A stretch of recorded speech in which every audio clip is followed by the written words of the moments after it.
പണിതു. അതിന് യഹോവ നിസി എന്ന് പേരിട്ടു. ദൈവത്തിന് സ്തോത്രം. യാഗപീഠം ദൈവത്തിന്റെ ആരാധനയാണ് കാണിക്കുന്നത്. ആരാധന ദൈവം ചെയ്യുന്ന ഉപകാരങ്ങൾക്ക് പ്രത്യുപകരമായി ദൈവത്തിന് അർപ്പിക്കുന്ന യാഗപീഠമാണ് അത് ദൈവത്തോടുള്ള ബന്ധത്തിൽ ആരാധനയായി മാറുന്നത്. വേദപുസ്തകം തന്നെ യാഗം കൊണ്ടാണ് ആരംഭിക്കുന്നത്. ആദ്യത്തെ യാഗം നമുക്കറിയാം. ആദം ഹവ്വമാർ ഏദൻ പർദീസയിലായിരിക്കുമ്പോൾ ദൈവം കൽപ്പിച്ചതായിരിക്കുന്ന കൽപ്പന ലംഘിച്ചതിന്റെ ഫലമായിട്ട് പാപികളായി തീരുകയും അവർക്ക് തേജസ്സിന്റെ വസ്ത്രം നഷ്ടപ്പെട്ടു പോകുന്ന ഒരു സന്ദർഭം അവിടെ ഉണ്ടാകുകയാണ്.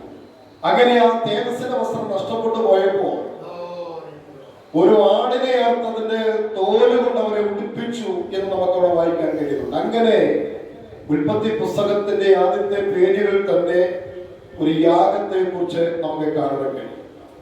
വീണ്ടും മുൻപോട്ട് വരുമ്പോൾ ആദാമിന്റെ മക്കളായിരിക്കുന്ന ഹാബേലും കായീനും യാഗമർപ്പിക്കുന്നതായി കാണുവാൻ കഴിയുന്നു. ഹാബേലിന്റെ യാഗത്തിൽ ദൈവം പ്രസാദിച്ചു എന്നതിന്റെ പേരിൽ കായീൻ ഹാബേലിനെ വയലിലേക്ക് വിളിച്ചുകൊണ്ടുപോയി അവിടെ കൊന്നുകളയുന്നത് കാണുവാൻ കഴിയുന്നുണ്ട്. അവിടെ കൊണ്ട് യാഗപീഠം അവസാനിക്കാതെ, യാഗങ്ങൾ അവസാനിക്കാതെ അത് തുടർന്നുകൊണ്ടിരിക്കുമ്പോൾ പുതിയ നിയമ പുസ്തകത്തിലേക്ക് നാം വരുമ്പോൾ റോമാലേഖനം 12-ാം അധ്യായത്തിന്റെ 1-2 വാക്യങ്ങൾ വായിക്കുമ്പോൾ അപ്പോസ്തലനായിരിക്കുന്ന പൗലോസ് പറയുന്നു, അതുകൊണ്ട് സഹോദരന്മാരെ, വിശുദ്ധ സഹോദരന്മാരെ, അതേ നമ്മുടെ ശരീരങ്ങളെ ജീവനും വിശുദ്ധിയും ദൈവത്തിന് പ്രസാദമുള്ള യാഗമായി സമർപ്പിക്കുകയും എന്നാണ്. അബ്രഹാം യാഗത്തിന് വേണ്ടി തന്റെ ഏകജാതനായിരിക്കുന്ന മകൻ ഇസഹാക്കുമായി കടന്നു പോകുമ്പോൾ ബാല്യക്കാരോട് ഇങ്ങനെ അബ്രഹാം പറയുന്നത് ശ്രദ്ധേയമാണ്. ഇങ്ങനെ വായിക്കുന്നു, അബ്രഹാം അവരോട് പറയുകയാണ്, നിങ്ങൾ കഴുതയുമായി ഇരിപ്പിൻ, ഞാനും ബാലനും അവിടുത്തോളം ചെന്ന് ആരാധന കഴിഞ്ഞ് മടങ്ങി വരാം. അബ്രഹാമിനോട് നമുക്ക് ചോദിക്കാം, അബ്രഹാമേ, നീ യാഗത്തിനല്ലേ പോകുന്നത്, പിന്നെ എങ്ങനെയാണ് ആരാധന കഴിഞ്ഞ് മടങ്ങി വരുന്നത്? നമുക്ക് മനസ്സിലാകുന്ന ഒരു കാര്യം, യാഗത്തിന് പോകുന്നതെങ്കിലും യാഗം കഴിയുമ്പോൾ അതൊരു ആരാധനയായി മാറുകയാണ്. യാഗത്തിനാണ് പോകുന്നത്, പക്ഷേ യാഗം കഴിയുമ്പോൾ, ദൈവം പ്രസാദിച്ചു കഴിയുമ്പോൾ അതൊരു ആരാധനയായി മാറുകയാണ്. അതുകൊണ്ടാണ് പൗലോസ് പറഞ്ഞിരിക്കുന്നത്, നമ്മുടെ ശരീരങ്ങളെ ജീവനും വിശുദ്ധിയും ദൈവത്തിന് പ്രസാദമുള്ള യാഗമായി സമർപ്പിക്കുകയും, ആരാധനയ്ക്ക് വേണ്ടി സമർപ്പിച്ച് വീണ്ടും പറയുന്നത് യാഗമായി സമർപ്പിക്കുകയും എന്നാണ് അവിടെ ഓർപ്പിക്കുന്നത്. അങ്ങനെ യാഗം ആരംഭിച്ച് യാഗങ്ങൾ അവസാനിക്കുന്നില്ല. യാഗപീഠം പണിത് യാഗപീഠത്തിന്റെ ആ പണികൾ അതേ പഴയ പുസ്തകത്തിൽ അവസാനിക്കുമ്പോൾ നമ്മുടെ ശരീരമാണ് ദൈവത്തിന് യഥാർത്ഥമായ ഒരു യാഗപീഠം യാഗമായി മാറുവാനിടയായി തീരുന്നത്. അപ്പോൾ എപ്പോഴും യാഗപീഠം എന്ന് പറയുന്നത് ദൈവത്തോടുള്ളതായിരിക്കുന്ന പ്രത്യുപകാരമായി അർപ്പിക്കുന്ന ആരാധനയുടെ അനന്തരമായ നന്ദി പ്രകടനമാണ് യാഗപീഠം ആരാധന എന്നൊക്കെ പറയുന്നത്. ഇവിടെ 12-ാം അധ്യായം നമ്മൾ വായിക്കുമ്പോൾ ഇസ്രായേൽ മക്കളുടെ പ്രയാണത്തിൽ അവര് രഫീദീമിൽ വെച്ച് അമാലേക്ക് യുദ്ധത്തിനായി കടന്നു വരുന്ന ഒരു സന്ദർഭമാണ്. അങ്ങനെ അമാലേക്ക് യുദ്ധത്തിന് വേണ്ടി കടന്നു വരുമ്പോൾ മോശ യോശുവയോട് പറയുകയാണ്, നീ താഴ്വരയിൽ യുദ്ധം നിയന്ത്രിക്കണം, ഞാന് കുന്നിന്റെ മുകളിലേക്ക് കടന്നു പോകുകയാണ്. അങ്ങനെ മോശ യോശുവയോട് പറഞ്ഞതനുസരിച്ച് കുന്നിന്റെ മുകളിലേക്ക് മോശ പോകുമ്പോൾ ദൈവത്തിന്റെ വടിയുമായിട്ടാണ് കടന്നു പോകുന്നത്. പുറപ്പാട് പുസ്തകം 3-ാം അധ്യായം നമ്മൾ വായിക്കുമ്പോൾ ഹോരേബ് പർവ്വതത്തിന്റെ മുകളിൽ ആടുകളെ മേയിച്ചുകൊണ്ട് മോശയായിരിക്കുമ്പോൾ മഹാദൈവം മുൾപ്പടർപ്പിൽ മോശയ്ക്ക് പ്രത്യക്ഷപ്പെടുകയാണ്. മോശയ്ക്ക് പ്രത്യക്ഷപ്പെട്ടിട്ട് മോശയോട് ദൈവം ചോദിക്കുകയാണ്, നിന്റെ കയ്യിലിരിക്കുന്നത് എന്ത് എന്ന് ചോദിക്കുന്നു. അപ്പോൾ മോശ പറയുകയാണ്, ഇതൊരു വടിയാണെന്ന് പറയുകയാണ്. എവിടെ നിന്നാണ് ഈ മോശയ്ക്ക് വടി ലഭിക്കുവാനുള്ള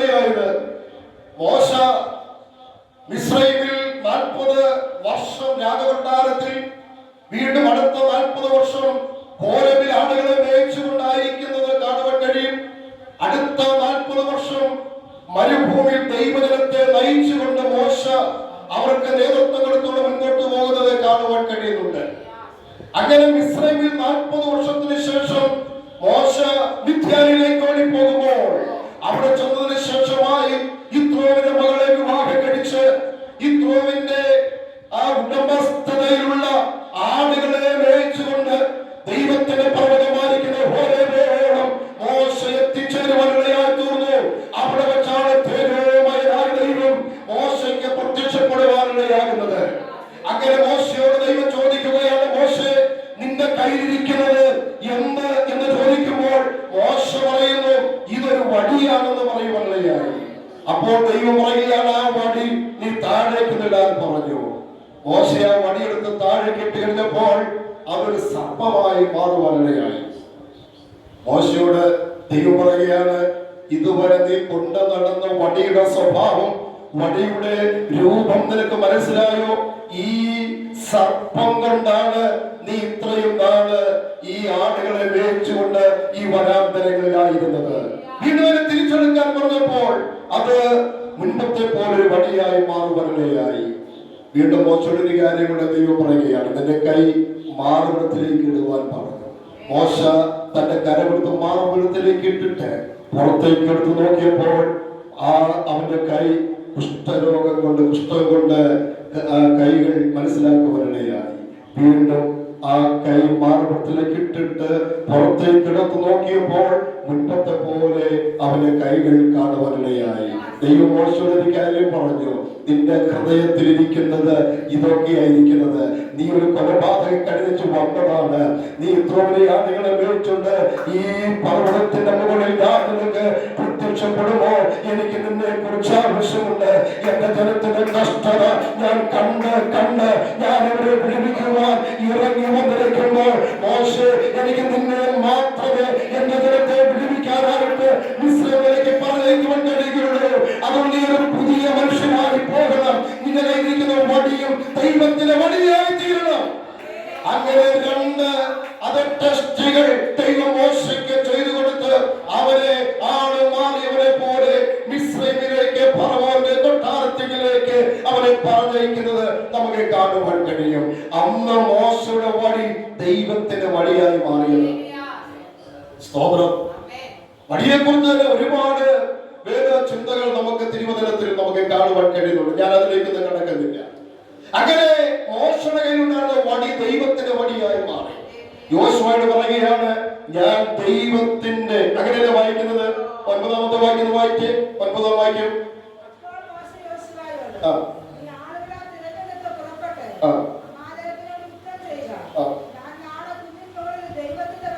ഞാൻ നാളെ കുന്നിന്റെ മുകളിൽ ദൈവത്തിന്റെ വടി പിടിച്ചുകൊണ്ട് നിൽക്കും.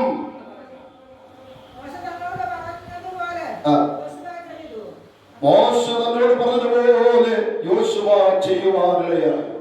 ദൈവത്തിന്റെ വടി പിടിച്ചുകൊണ്ട് കുന്നിന്റെ മുകളിൽ മോശ നിൽക്കുവാൻ വേണ്ടി കുന്നിന്റെ മുകളിലേക്ക് അവൻ കയറി പോകുവാനിടയായി. കുറച്ചു സമയം കഴിഞ്ഞിട്ട് മോശയെ കാണുന്നില്ല. മടങ്ങി വരും എന്നുള്ള പ്രതീക്ഷയിൽ അവരെല്ലാം കാത്തിരിക്കുകയാണ്. പക്ഷെ മോശയെ അല്പസമയം കഴിഞ്ഞ്, കുറച്ച് സമയം കഴിഞ്ഞ്, വളരെയധികം സമയം കഴിഞ്ഞ് കാണാത്തത് കൊണ്ട് അഹരോ, മോശയുടെ സഹോദരനായിരിക്കുന്ന അഹരോ ഭൂരുമായിട്ട് സംസാരിക്കുകയാണ്. എന്താ സംസാരിച്ചത്? നമ്മുടെ നായകനായിരിക്കുന്ന, നമുക്ക് നേതൃത്വം നൽകുന്ന മോശയെ കാണുന്നില്ലല്ലോ, അതിന്റെ മുകളിലേക്കാണ് പോയത്, നമുക്ക് അവിടെ വരെ ഒന്ന് പോകാം, അവരെന്ത് സംഭവിച്ചു എന്നറിഞ്ഞ് മടങ്ങി വരാം എന്ന് പറഞ്ഞുകൊണ്ട് അഹരോനും ഹൂരും ഒരുമിച്ച് അവർ കുന്നിന്റെ മുകളിലേക്ക് കടന്നു ചെല്ലുകയാണ്. മോശയെ കണ്ടുപിടിച്ചു. മോശയോട് ചോദിച്ചു, എന്താണ് ഇവിടെ ഇങ്ങനെ ഇരിക്കുവാൻ കാരണം? മോശയെ നോക്കിയപ്പോൾ അവർക്ക് ഒരു അത്ഭുതം തോന്നി. ദൈവത്തിന്റെ വടി കയ്യിൽ പിടിച്ചുകൊണ്ട് ആ കൈകൾ രണ്ടും ഉയർന്നിരിക്കുകയാണ്. മോശയോട് ചോദിച്ചു, എന്തിനാണ് ഇങ്ങനെ കൈ ഉയർത്തി പിടിച്ചിരിക്കുന്നത്? മോശ പറയുന്നു, എന്റെ കൈകൾ താഴെ പോയാൽ അമാലേക്ക് ജയിക്കുവാനിടയായി തീരും. അമാലേഖ്യർ ഒരിക്കലും ജയിക്കുവാൻ പാടില്ല. അവർ പരാജയപ്പെടണമെങ്കിൽ എന്റെ കൈകൾ ഉയർന്നിരുന്നെങ്കിലേ സാധിക്കുള്ളൂ. ഇന്ന് രാത്രി കേൾക്കുന്ന ദൈവത്തിന്റെ മക്കളെ, അമാലേഖ് എന്ന് പറയുന്ന പൈശാചിക ശക്തികൾ നിന്റെ ജീവിതത്തെ വെല്ലുവിളിച്ചുകൊണ്ട്, നിന്റെ ശുശ്രൂഷകളെ വെല്ലുവിളിച്ചുകൊണ്ട്, നിന്റെ കുടുംബത്തെ വെല്ലുവിളിച്ചുകൊണ്ട്, നിന്റെ തലമുറയോട് പോരാടിക്കൊണ്ടിരിക്കുന്ന അമാലേഖിന്റെ ശക്തികൾ വഴിമാറിപ്പോകണമെങ്കിൽ പ്രാർത്ഥനയുടെ കൈകൾ ഉയർന്നിരിക്കട്ടെ, ആരാധനയുടെ കൈകൾ അവർ ചലിച്ചുകൊണ്ടിരിക്കട്ടെ. അപ്പോൾ മാത്രമേ അവർ അമാലേഖ് പരാജയപ്പെടുവാനുള്ളതാകുള്ളൂ. Hallelujah, hallelujah, hallelujah. അമാലേഖ് പരാജയപ്പെടണമോ, അമാലേഖിന് തോറ്റുപോകണമോ, അവരെ പരാജയപ്പെടുത്തണമെങ്കിൽ നിന്റെ കൈകൾ ഉയർന്നിരിക്കട്ടെ, പ്രാർത്ഥനയാകുന്ന കൈകൾ ഉയർന്നിരിക്കട്ടെ, ആരാധനയ്ക്ക് വേണ്ടി കരങ്ങൾ ചലിക്കട്ടെ. എങ്കിൽ മാത്രമേ അമാലേഖ് പരാജയപ്പെടുവാനിടയായി തീരുകയുള്ളൂ. മോശ പറഞ്ഞു, സഹോദരന്മാരെ, എന്റെ കൈകൾ താഴ്ന്നുപോയാൽ പരാജയം ഇസ്രായേലിനാണ്. അമാലേഖ് ജയിക്കും. അതുകൊണ്ട് അമാലേഖ് ജയിക്കാൻ പാടില്ല. അവരുടെ കൈകൾ ഉയർന്നിരിക്കുകയാണ്. അവർ ചോദിച്ചു, യജമാനനെ, എപ്പോൾ വരെയാണ് കൈ ഉയർന്നിരിക്കാൻ ഉദ്ദേശിക്കുന്നത്? ഇസ്രായേൽ ജയിക്കുന്നവരെ, യുദ്ധം തീരുന്നത് വരെ. സ്തോത്രം, സ്തോത്രം, സ്തോത്രം, സ്തോത്രം. അവരെ ഒന്ന് പൊക്കി പിടിച്ചിട്ട് താഴ്ത്തിടുവാനില്ല. അവര് രണ്ടിലും നിറഞ്ഞിട്ട് വിജയമാക്കാതെ മനസ്സിലാക്കിയിട്ട് മാത്രമേ മോശ കൈകൾ താഴെയിടുകയുള്ളൂ. ഇന്ന് രാത്രി കേൾക്കുന്ന ദൈവമേ, നീ പ്രാർത്ഥിക്കുവാൻ ആരംഭിച്ചെങ്കിൽ, നീ ആരാധിക്കാൻ ആരംഭിച്ചെങ്കിൽ, അവൻ നിന്റെ മുന്നിൽ വിജയമുണ്ട്. പരാജയത്തിന് സ്ഥാനമില്ല. അതുകൊണ്ട് നീ ആരാധന നിർത്തരുത്, നിന്റെ പ്രാർത്ഥന നിർത്തരുത്. നിന്റെ കുടുംബ വിളി മറ്റുള്ളവരെക്കാൾ ഉന്നതമായ വിളിയാണ്, ശ്രേഷ്ഠമായ വിളിയാണ്. നിന്റെ കുടുംബ ദൈവത്തിന്റെ കാഴ്ചപ്പാട് അധികമായിരിക്കുന്ന ഒരു കാഴ്ചപ്പാടാണ്. ദൈവം നിന്നെ കുറിച്ച് അവരെ മനസ്സിലാക്കുവാനിടയായി തീർന്നിട്ടുള്ളത്. ഹല്ലേലൂയ. അതുകൊണ്ടാണ് പാട്ടുകാർ ഇങ്ങനെ പാടിയത്, ഉന്നത വിളിയാൽ വിളിച്ചു എന്നെ, ചോദിച്ചതോ ഉള്ളിൽ പോലും തീരച്ചതല്ല. ഉന്നത വിളിയാൽ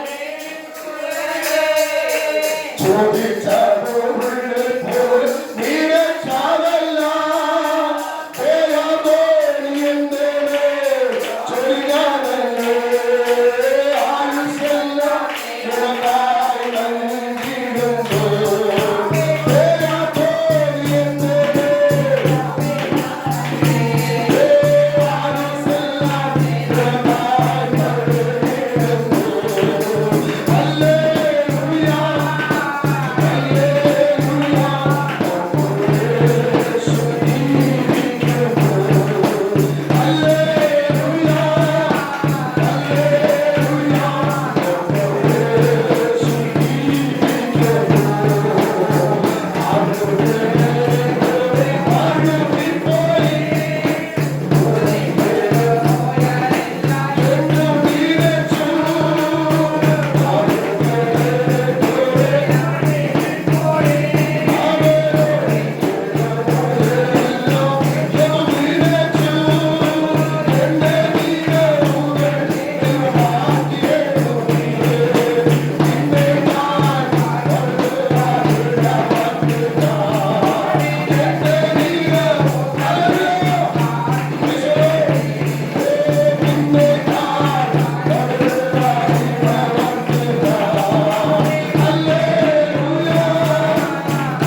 എല്ലാവർക്കും അമാലേക്കിനോട് യുദ്ധം ചെയ്യുവാൻ കഴിയില്ല.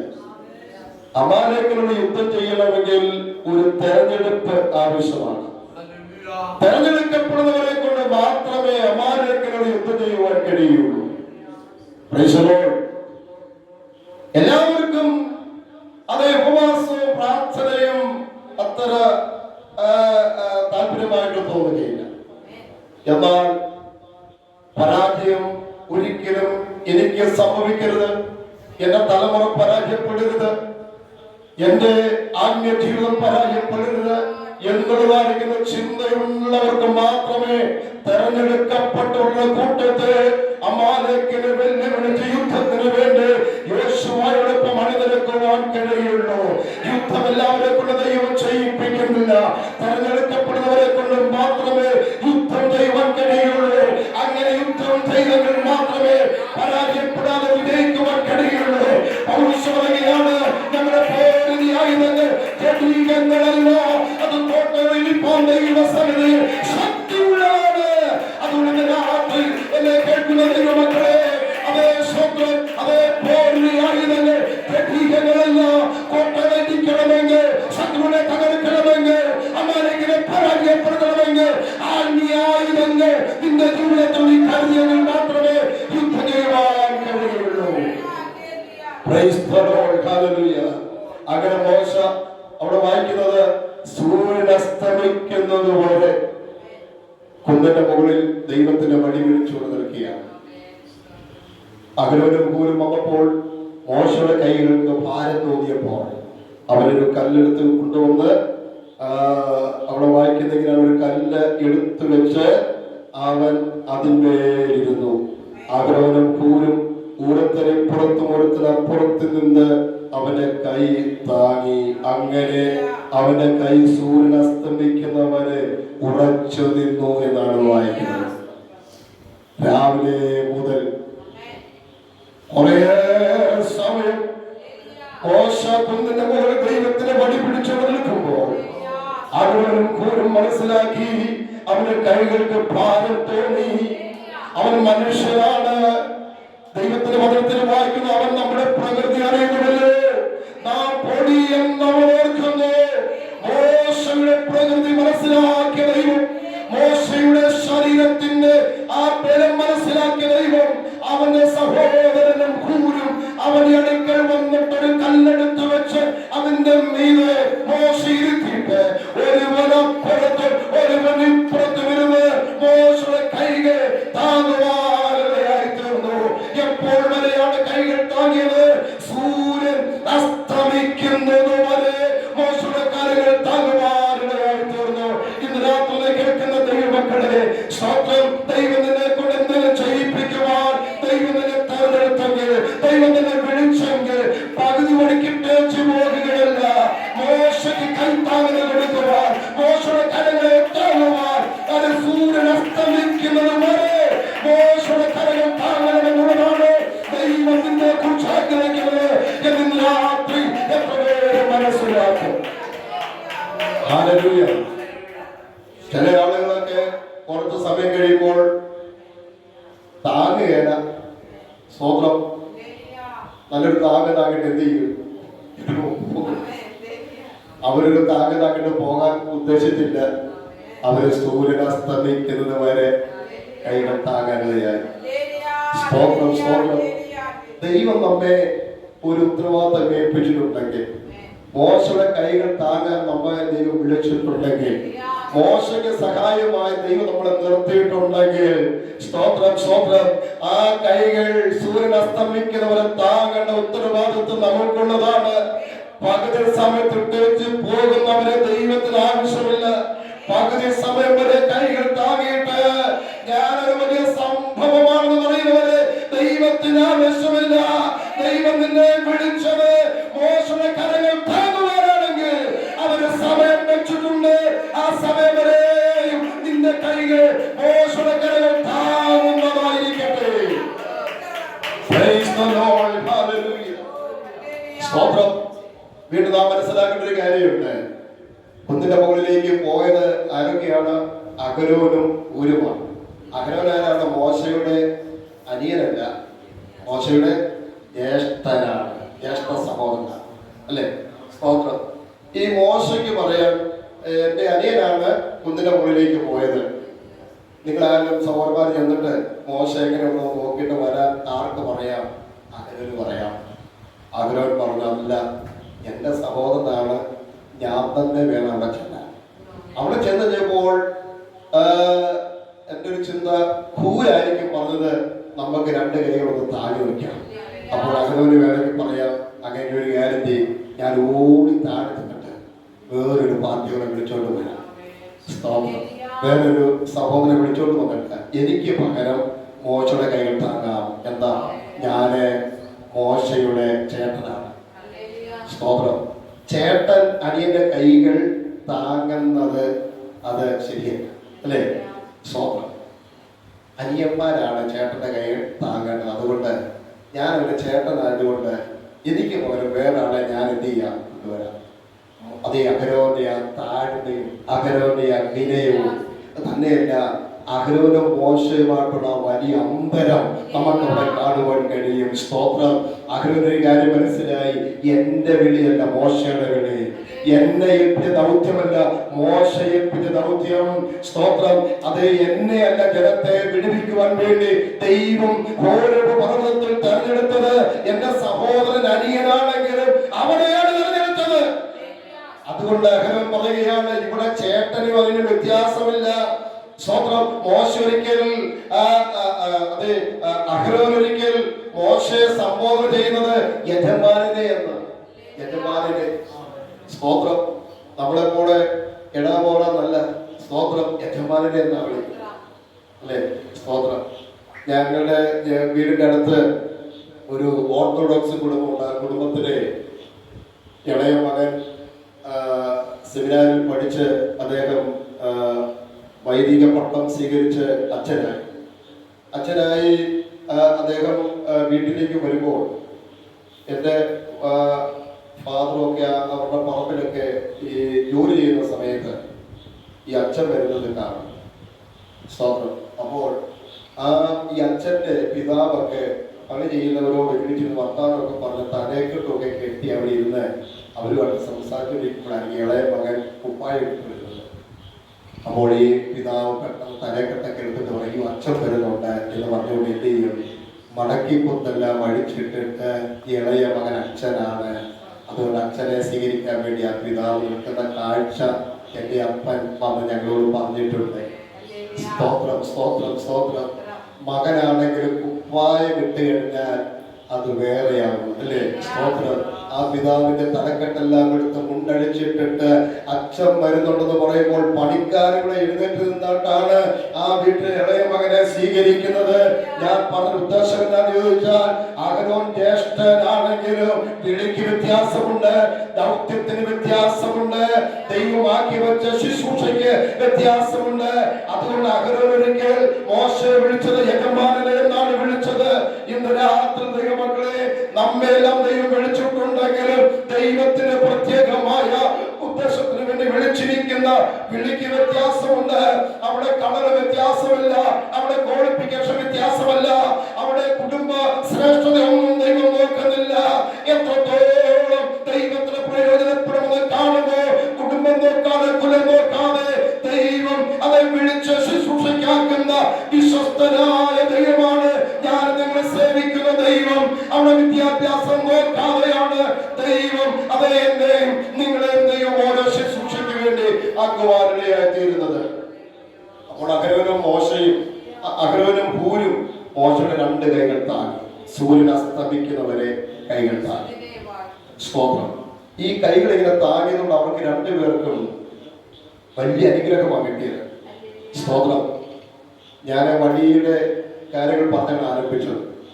ഇസ്രായേൽ മക്കളുടെ ഇടയിൽ ആരാണ് മഹാപുരോഹിതനാകേണ്ടത്, പൗരോഹിത്യം ആർക്കാണെന്നുള്ളൊരു തർക്കം ഉണ്ടായപ്പോൾ മോശ പറഞ്ഞു, നിങ്ങളൊരു കാര്യം ചെയ്യണം, എല്ലാവരും വീടുകളിലേക്ക് മടങ്ങി പോയിട്ട് നാളെ തന്നെ നിങ്ങൾ എന്ത് ചെയ്യണം, ഓരോ ഗോത്രത്തിന്റെ പേരെഴുതിയ ഓരോ വടി നിങ്ങൾ ചെത്തി കൊണ്ടുവന്ന് പെട്ടകത്തിന്റെ സമീപത്ത് വെക്കണം എന്ന് അവരെ പറഞ്ഞുകൊള്ളുകയാണ്. അവരെല്ലാവരും പോയി ഓരോ വടി ചെത്തി കൊണ്ടുവന്നിട്ട് ആ ഗോത്രത്തിന്റെ പേരതിൽ എഴുതി വെച്ചു. മോശ പ്രത്യേകം പറഞ്ഞു, ലേവി ഗോത്രത്തിന്റെ വടിയിൽ എഴുതേണ്ടത് അഹരോന്റെ പേരാണ് എഴുതേണ്ടത്. സ്തോത്രം. അഹരോന്റെ പേരാണ് എഴുതേണ്ടത്. അഹരോൻ അങ്ങനെ പേരിട്ടത്. ആ പേര് എഴുതി കൊണ്ടുവന്ന് ഈ വടികളെല്ലാം പെട്ടകത്തിലെടുത്ത് കൊണ്ടുവയ്ക്കുകയാണ്. ഭയങ്കര മത്സരം നടക്കുകയാണ്. ഇന്നത്തെ പോലെ വോട്ട് സംവിധാനമൊന്നുമില്ല, പാടുന്നില്ല. ഒറ്റ കാര്യമുള്ളൂ, ആരുടെ വടി തടുക്കുമോ അവർക്കായിരിക്കും പുരോഗതി. പിറ്റേ ദിവസം വന്ന് നോക്കിയപ്പോൾ ഓരോ വടിയെടുത്ത് നോക്കിയപ്പോൾ അനക്കമില്ല. ഓരോ വടിയെടുത്ത് നോക്കി അനക്കമില്ല. രൂപന്റെയും ശിമയോന്റെയും യഹൂദയുടെയും നഫ്താലിയുടെയും സെബൂലൂന്റെയും ഒക്കെ വടിയെടുത്ത് നോക്കി, ഒരു മാറ്റമില്ല. പക്ഷേ ലേവി ഗോത്രത്തിന്റെ വടിയെടുത്ത് നോക്കിയപ്പോൾ ആ വടി തളുത്ത് കാണുവാനിടയായി തോന്നുന്നു. അവിടെ ദൈവം മോശയോട് പറയുകയാണ്, അഹരോനെയാണ് ഇസ്രായേൽ ജനത്തിന്റെ മഹാപുരോഹിതനായി അവനെ നിയമിക്കേണ്ടതെന്ന് മോശയോട് ദൈവം പറയുവാനിടയായി തോന്നുന്നു. എന്തുകൊണ്ടായി സെലക്ഷൻ വന്നെന്നറിയാമോ? ചേട്ടനാണെന്നുള്ള വെയിറ്റ് ഇട്ട് താഴെ നിന്നിരുന്നെങ്കിൽ മഹാപുരോഹിതനാകാൻ ഒക്കുകയായിരുന്നു. ചേട്ടനാണെങ്കിലും അവനറിയാം, എന്റെ ദൗത്യമല്ല, മോശയുടെ ദൗത്യം, എന്റെ ശുശ്രൂഷയല്ല, മോശയുടെ ശുശ്രൂഷ എന്റെ വിളിയല്ല, മോശയുടെ ശുശ്രൂഷ എന്ന് മനസ്സിലാക്കിക്കൊണ്ട് അവൻ കുന്നിന്റെ മുകളിൽ ചെന്ന് മോശയുടെ കൈകൾ താങ്ങിയതുകൊണ്ടാണ് ഇസ്രായേലിന്റെ പ്രഥമ മഹാപുരോഹിതനായി ദൈവം അഹരോനെ അഭിഷേകം ചെയ്യുവാനിടയായി തീർന്നത്. ഇന്ന് രാത്രി കേൾക്കുന്ന ദൈവമക്കളെ, ദൈവദാസന്മാർക്ക് വേണ്ടി, ദൈവസഭയ്ക്ക് വേണ്ടി, ദൈവജനത്തിന് വേണ്ടി നിന്നെ ഒരു ചേരുവരില്ലെങ്കിലും അടക്കിയാൽ അതിന് പ്രതിഫലം കിട്ടാതെ പോകത്തില്ല. നിന്റെ തലമുറകളെ മറന്നു പോകത്തില്ല. നിന്റെ കുടുംബത്തെ ദൈവം മറക്കുകയില്ല. എബ്രായലേഖനം 6-ാം അധ്യായം 10-ാമത്തെ വാക്യത്തിൽ ഇങ്ങനെ വായിക്കുന്നു, വിശുദ്ധന്മാരെ ശുശ്രൂഷിക്കുന്നതിനാലും തന്റെ നാമത്തോട് കാണിച്ച സ്നേഹത്തെ മറന്നു കളയുവാൻ തക്കവണ്ണം അനീതിയുള്ളവനല്ല നമ്മുടെ ദൈവം. എത്ര പേർ വിശ്വസിക്കുന്നുണ്ട്? നമ്മുടെ കരങ്ങൾ ഉയർത്തി ദൈവത്തെ സ്തുതിച്ചാണ്ട്.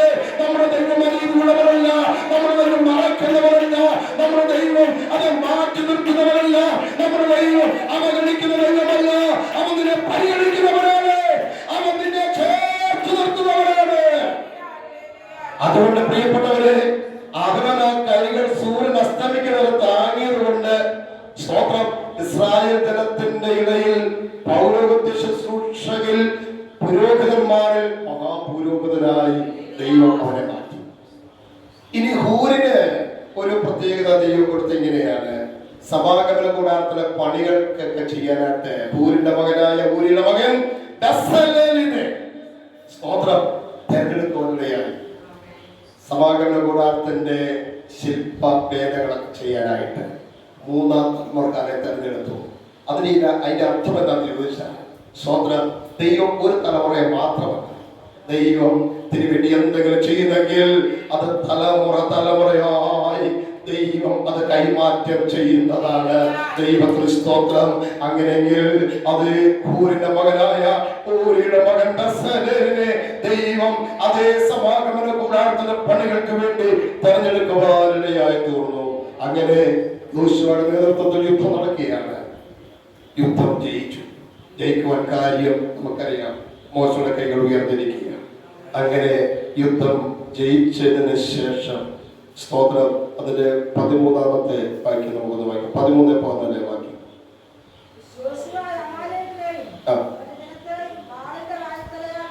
തോൽപ്പിച്ചു.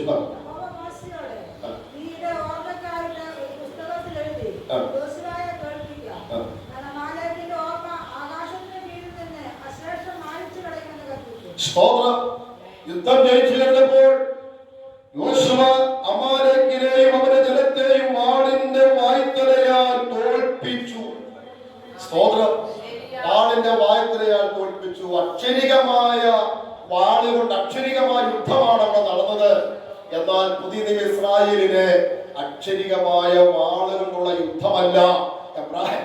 എബ്രായ ലേഖനത്തിൽ നമ്മൾ വായിക്കും, ദൈവത്തിന്റെ വചനം ജീവനും ചൈതന്യമുള്ളതാണ്, ഇരുവായ്ത്തലയുള്ള ഏതു വാളിനേക്കാൾ മൂർച്ചയേറിയതാണ്, പ്രാണനെയും ആത്മാവിനെയും സന്ധിമധ്യങ്ങളെയും വേർപിടുന്നവരെ തുളച്ചു ചെല്ലുന്നതായ സ്വർഗ്ഗതലത്തേക്ക് സ്ഥിരമായിരിക്കുന്ന ദൈവത്തിന്റെ വചനമായിരിക്കുന്ന വാളുകൊണ്ട് അവൻ നിന്റെ കുടുംബത്തോട് പോരാടുന്ന, നിന്റെ തലമുറയുടെ ഭാവിക്കെതിരെ പോരാടുന്ന, നിന്റെ നന്മയ്ക്ക് വിരോധമായി എഴുന്നേൽക്കുന്ന ഏതാമാലിന്റെ ശക്തിയെയും ദൈവത്തിന്റെ വചനമാകുന്ന വാളുകൊണ്ട് വെട്ടി വീഴ്ത്തുവാനുള്ള ഒരു അഭിഷേകമാണ് ഈ ദിവസം നിനക്ക് ആവശ്യമായിരിക്കുന്നത്. Hallelujah, hallelujah. അതുകൊണ്ട് ദൈവത്തിന്റെ വചനത്തിന് ശക്തിയുണ്ട്. ദൈവത്തിന്റെ വചനം ഇരുവാക്കുള്ള വാളാണ്. ആ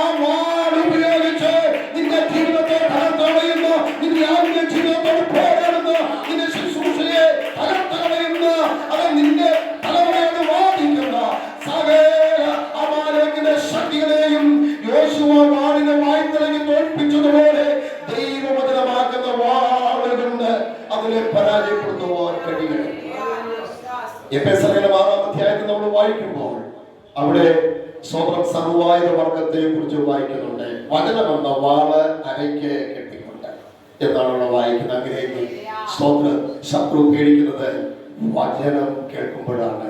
ശത്രു അത് ഭയപ്പെടുന്നത് വചനത്തെയാണ് അവന് ഭയം.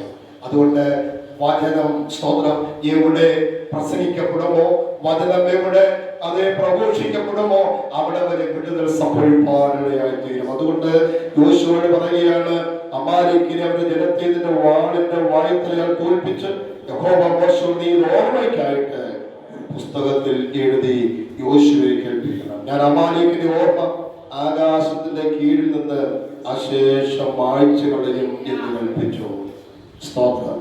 എന്നും പോരാട്ടം പോരാട്ടം എന്ന് നമ്മൾ ചിന്തിക്കേണ്ട. എന്നും പോരാട്ടം ഉണ്ടെന്ന് വിചാരിച്ച് നമ്മൾ ഭാരപ്പെടേണ്ട. സ്തോത്രം. ഒരു ഓർമ്മയുണ്ടാകണമെന്നേ ഉള്ളൂ. പോരാടാൻ സാധ്യതയുണ്ട്.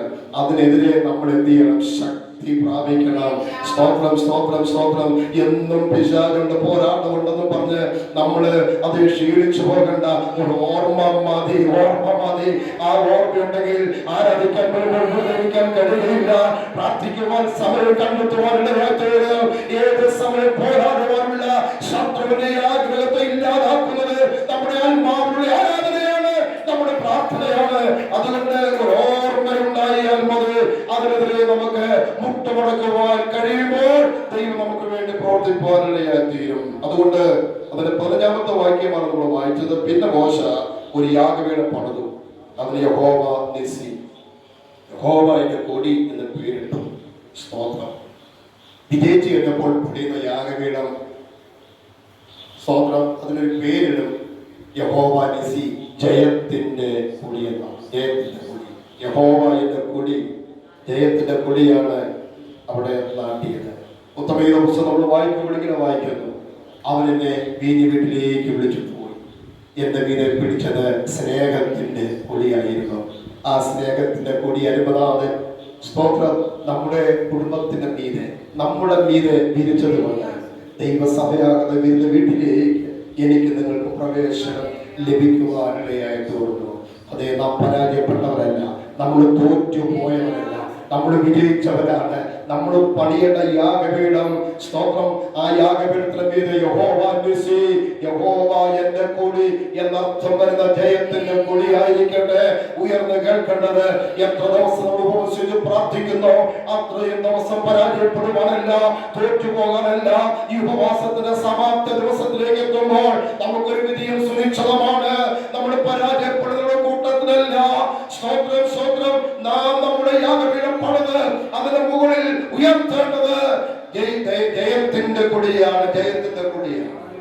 ആ ജയത്തിന്റെ കൊടി ഉയർത്തിക്കൊണ്ട് ദേശത്ത് അതിശക്തമായി കർത്താവിന്റെ ദാസരോട് ചേർന്ന് നിൽക്കുവാൻ വലിയവനായ ദൈവം നമ്മളെ സഹായിക്കട്ടെ എന്ന് ഓർപ്പിച്ചുകൊണ്ട് ഞാൻ എന്റെ വാക്കുകളെ ഇവിടെ അവസാനിപ്പിക്കുന്നു. ഇങ്ങനെ അവസരമൊരുക്കുന്ന ബഹുമാനെ കർത്താവിന്റെ ദാസരോടുള്ള പ്രത്യേകമായ സ്നേഹവും വന്ദനവും നന്ദിയും അറിയിച്ചുകൊണ്ട് ഇതിനെ ശ്രദ്ധിച്ച് എല്ലാവർക്കുമുള്ള നന്ദി അറിയിച്ചുകൊണ്ട് അതേ ഞങ്ങളെ ഓർക്കുമ്പോൾ പ്രാർത്ഥിക്കണമെന്ന് അറിയിച്ചുകൊണ്ട് ദൈവം ശ്രമിക്കുന്നു. ദൈവം നമ്മളെ എല്ലാവരെയും അനുഗ്രഹിക്കും.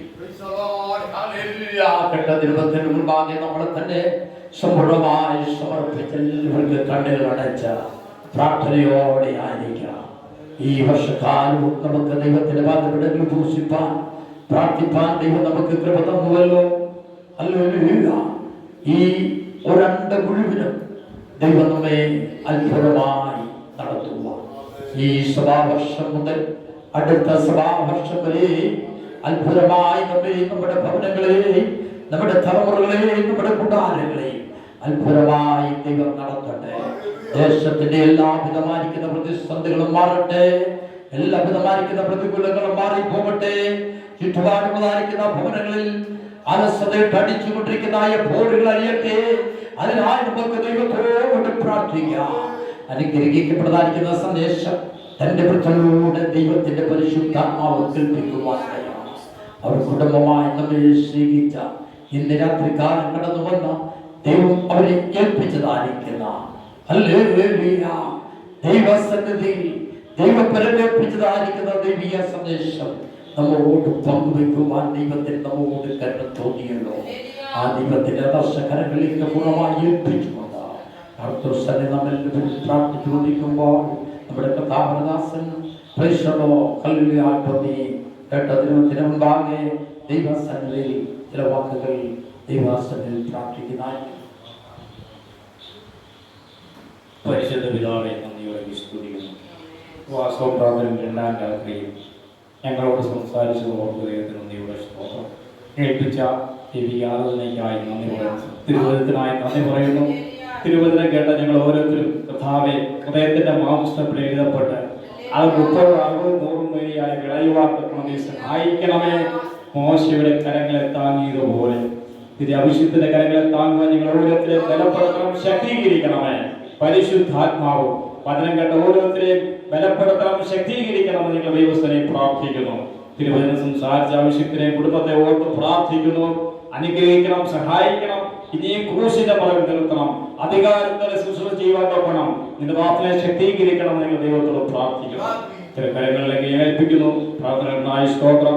യേശുവിൻ നാമത്തിൽ തന്നെ ആമേൻ. സ്തോത്രം ചെയ്യാം. സ്തോത്രം ചെയ്യാം.